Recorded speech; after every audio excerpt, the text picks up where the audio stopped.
This lesson is on interviewing skills and how to do a good interview. It's based on information from experts in the field in hopes that when you go for your interviews for internships and for future jobs, that you're able to utilize the skills reviewed in this presentation. This slideshow will take about 20 minutes, and then you will move on to some other activities. The information from this slideshow comes from a variety of experts in the field. Ruth Burke has over 35 years experience in medical office management with offices and hospitals, and she usually is called in for customer service, billing, coding, or hiring or terminating staff. She's the owner and president of Physicians Practice Consultants Limited Liability Corporation. Karen Paris has over 30 years of experience in customer service, human resources, training, and using social media, and she is the owner and president of It's All Geek to Me, Limited Liability Corporation.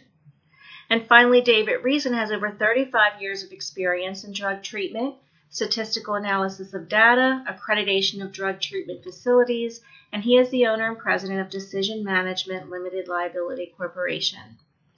Lastly, I will also be adding some information that I have gained from local hospitals and other healthcare facilities and working with their human resource and training staff and what they want in new employees. So sometimes people will ask, why are employers so picky about who they hire? And in order to answer that, I'd like you to think about when you make a purchase, what are you looking for in that purchase? What do you want when you buy a phone, a car, or another large purchase? Is there some place you go often, a grocery store, a restaurant, entertainment place, a clothing store? Have you ever been someplace and swore you would never go back there? Well, when we answer those questions, those are the reasons why employers are so picky about who they hire. You are a very expensive and timely person to purchase or to hire. When they hire you, they want to be sure that you are worth the money and time they have to invest in you in order for you to work there. They want to make sure that you are what they want and you match their organization. That is why they're so picky about who they hire, just like you're picky about the items that you purchase or the places that you go. So keep that in mind as you're searching for a job or an internship. Before we talk about interviews, I'd like to review our work on resumes and cover letters.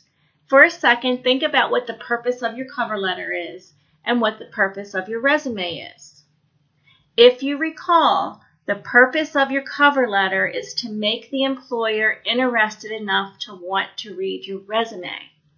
And the purpose of your resume is to make them interested enough to want to interview you. Remember, in preparing your resume or letter, that the letter has 3 paragraphs. The introduction that tells them who you are and why you're writing, the body, which includes up to 3 highlights from your resume, and the summary, which tells them why you are the best candidate for the job. You should always make sure that your letter and resume uses some words from the job description, because those are key words that they're looking for when they're looking to interview people. So in order to gain that information, you would look at the organization's website, you would read over their vision and mission statements, browse the site, look for events or programs they have had, and look at the job description. And in doing all of that, it will help you make a stronger letter and resume. So let's say they love your resume and you have a phone interview. How do you prepare for a phone interview? Most places these days in our field do a phone interview before they do a face-to-face interview. In order to prepare, you should review the mission and vision of the company and their major events or activities from their webpage. You should write some possible questions they might ask you and possible answers, and then study them.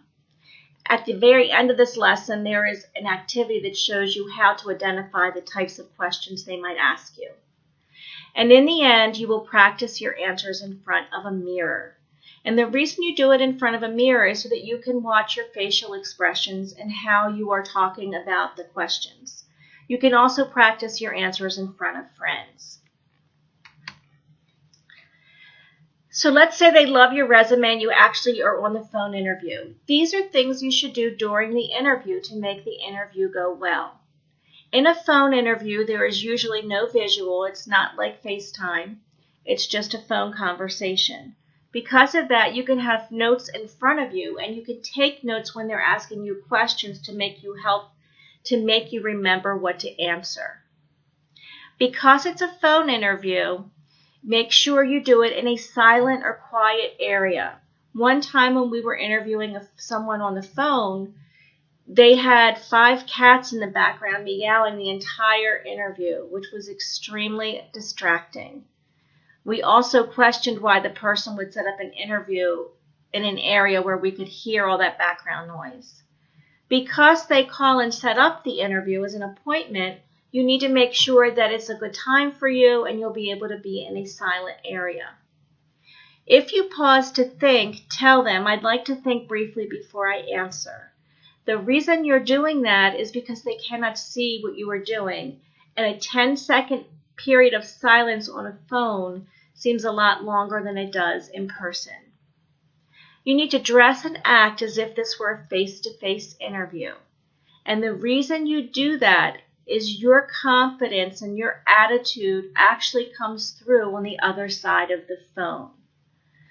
And in order to make a point of that, I just want you to listen to these 2 ways that I say something and hear how different it sounds. The first one is, dress and act as if this were a face-to-face interview. And the next way to say it is, dress and act as if this were a face-to-face interview. You should be able to hear a difference in my attitude, in the way I inflect on different words. Make sure you have a mirror in front of you and you talk to the mirror. It's important that you do that because it helps you focus and it reminds you to smile and be pleasant and professional. And try to incorporate words from their mission, vision, and job description.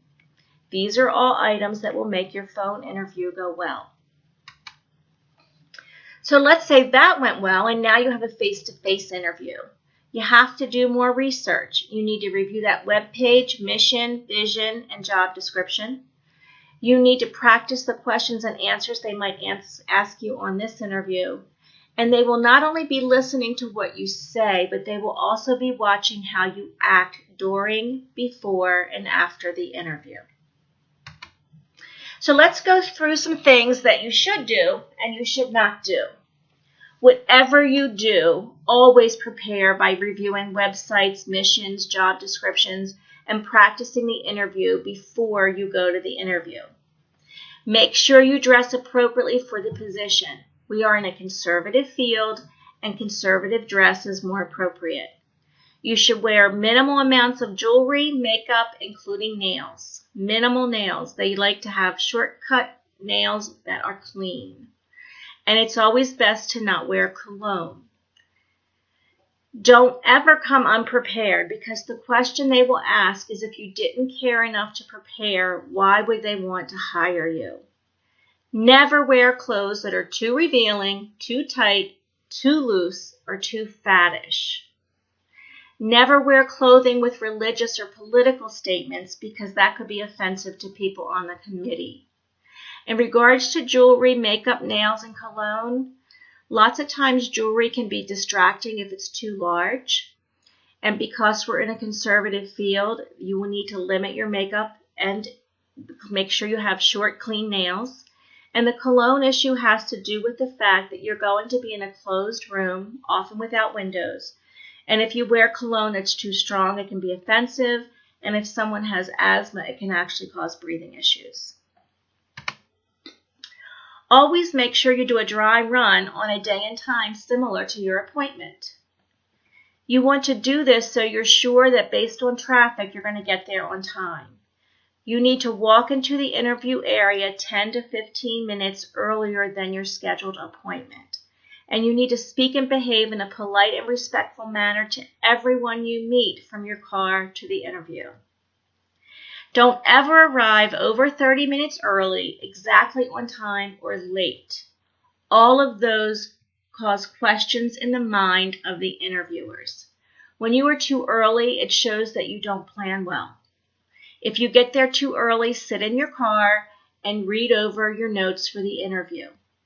When you show up exactly on time or late, it shows that you don't care about the position and it's disrespectful of the people interviewing you.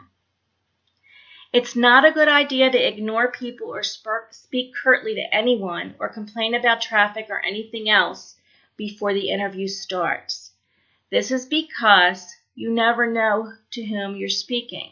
You may be rude to someone on the parking lot, and when you walk into the interview, they are on the panel of people interviewing you.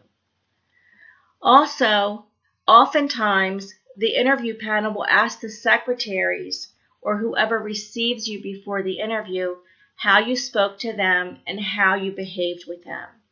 They do this because sometimes people put on an act to be professional and polite to professional people, but they're rude to the secretaries.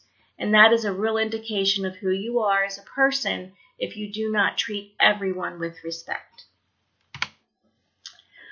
Whatever you do, make sure you shake hands with everyone, look them in the eyes when you speak, make sure you call them by title and last name, and make sure you bring several copies of your resume and possibly samples of work.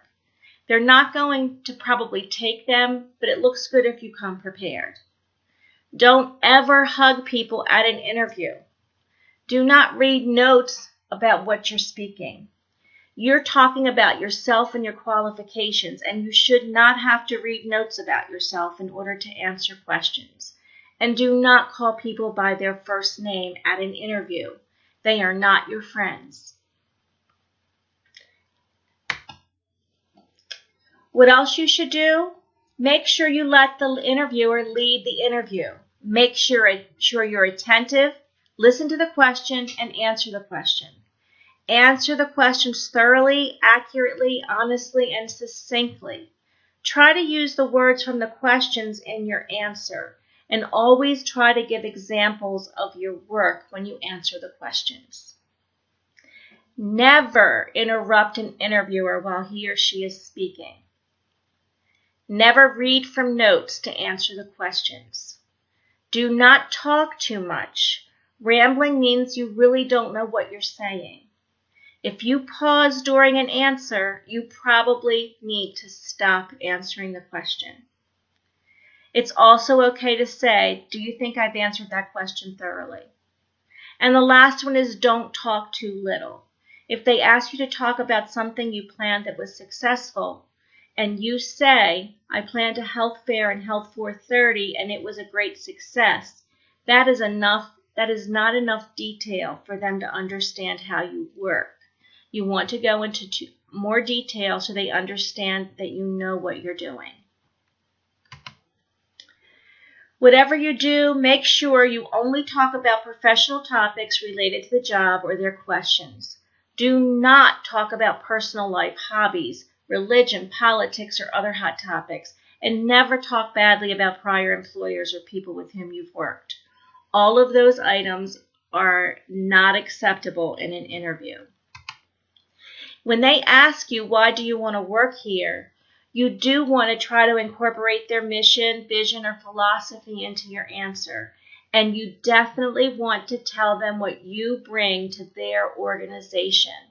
If you think back to the beginning when I asked you why you buy certain products or why you go back to certain places, you want to know that they're bringing you something. And because it's so costly to hire and train people, they want to hire people who bring skills and qualifications to the organization that benefits the organizations. Don't ever say, I want to work here because this is going to look good on my resume for future jobs, or I want to work close to my home. Those are answers that are totally focused on what benefits you, and an employer wants to know what benefits them. Whatever you do when they ask you, do you have any questions for us? Make sure you ask important and relevant questions about the position or company. At the end of this lesson, there are lists of questions that are relevant and appropriate to ask. And whatever you do when they ask you, do you have any questions for us? Do not ask about salary, vacations, benefits, working from home, or anything like that. If you have a second or third interview, the information about salary will come up at that point in time. If they bring up salary during the interview, it's certainly appropriate to discuss it, but you should never be the one who brings up that topic. And finally, these are a list of things you should never do at an interview. Do not chew gum. Do not bring a drink in with you, and do not have a mint in your mouth while you're speaking. Make sure you do not bring your phone into the interview. You should leave your phone in the car. This is because sometimes you forget to turn it off, or it's vibrating during the interview, which is distracting. This interview should be the only thing with which you are concerned when it's happening. Having your phone with you shows that this is not a number one priority for you. And do not have multiple body piercings or tattoos showing. Because we are in a conservative field, oftentimes people find that distracting or offensive. So make sure you're always yourself. Try to be confident. Always put your best foot forward and try to relax. And always send thank you emails following the interview. So because we're in healthcare and education, you're most likely going to have something called a structured interview. In a structured interview, there are a panel of people, usually an odd number, asking you questions. The reason there's an odd number is it helps prevent a tie in whether or not you should move on to the next step. Every applicant is asked the exact same questions. They can prompt you as long as they've agreed to prompt everyone prior to the start. So if they ask you a question about planning and it's too brief, they might say, can you expand on that a little bit? They will be taking copious notes while you're talking. And so sometimes that's unnerving because they're not looking at you. Also, because of how the table is set up, sometimes that can be intimidating. And the sample on this slide, they are sitting directly across from you, which is sometimes seen as aggressive or unnerving to an applicant. However, sometimes you're sitting in a round table and it's very difficult to make eye contact with everyone because some people are sitting next to you and not across from you. No matter what, just make the best of the situation and try to make sure you're talking to everyone on the committee. When the interview is over, they're going to discuss you, how you presented yourself, how you interacted with others, and how you answered the questions. All the panel members will be discussing that after your interview finishes. And so it's important for you to understand what a structured interview is because that is most likely what you're going to experience in our field. So in order to help you understand that, I'm going to put you on the structured interview panel. You are going to be the panel who is taking copious notes about people interviewing for a job. You're going to watch several videos that show different interviews. Everything in the videos are things that we have actually seen people do during interviews. You will receive a scoring rubric to use to score each of the interviewees. The people who are being interviewed are your professors. They're being interviewed for a mock job for health educator. And you also need to understand they have been assigned something to do correctly and or incorrectly during their interviews. They are acting. This is not how they really feel, think, or act as professionals. So when you see one of your professors do something totally inappropriate or say something totally inappropriate, please realize they are not representing themselves, but they are representing whatever they were assigned to do during their interviews. They've agreed to do this because they knew it would be helpful and more fun for you to watch them interview than just hear about what to do or not to do. When you're doing your interviews, you're going to be given a sheet that looks like this. You'll write the person's name on it, and the questions will be there, and they will tell you how to score them 3, 2, 1, 0. So where the question is, you will give them a score of 0, 1, 2, 3, and you will take notes on the person's answers. It's important that you do this thoroughly because it will help you with the next step of the lesson. So let's review what's going to happen next. You're going to return to the lesson folder and you're going to open the form called Job Description. This has the job description and other important information on it. It includes scoring rubrics and a sheet for each person interviewed. You are then going to watch the interviews in the order in which they are listed. It's important that everyone watch the interviews in the exact same order, is because that is how it would really happen in the field. You will fill out your forms, and once your forms are completed, you will move on to the discussion board for a 2-step discussion that will occur in the next few days. So that concludes this interview slideshow. I hope you've enjoyed it, and I hope you thoroughly enjoy watching the interviews that are coming up next.